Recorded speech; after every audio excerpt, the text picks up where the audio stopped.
ধরপাকড় শুরু হয়েছে, এখন আবেদন হবে আস্তে আস্তে। ধরপাকড় শুরু হয়েছে তো আবেদন হবে। মানুষের কানে তো জল যায় না মুখে বক্তব্য দিলে।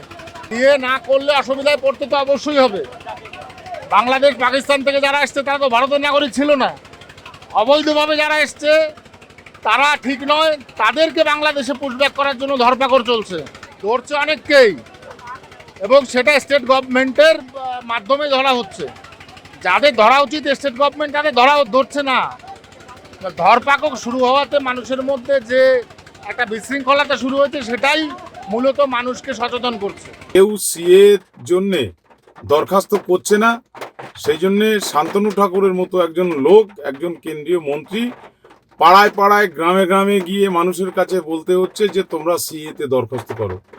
মতুয়া উদ্বাস্তু যারা বাংলাদেশ থেকে এসছে তারা মমতা বন্দ্যোপাধ্যায়ের ওপর ভরসা রেখে, মমতা বন্দ্যোপাধ্যায় প্রথমেই বলে দিয়েছেন যে যাদের আই কার্ড, আধার কার্ড যাদের আছে, ভোটার লিস্টে যাদের নাম আছে, তারাই ভারতের নাগরিক। শান্তনু ঠাকুর যেটা শুরু করেছে ওটা একদম ওনার ব্যক্তিগত ব্যাপার। উনি ওনার ব্যক্তিগত ব্যবসা বাড়ানোর জন্য এইসবগুলো করছেন।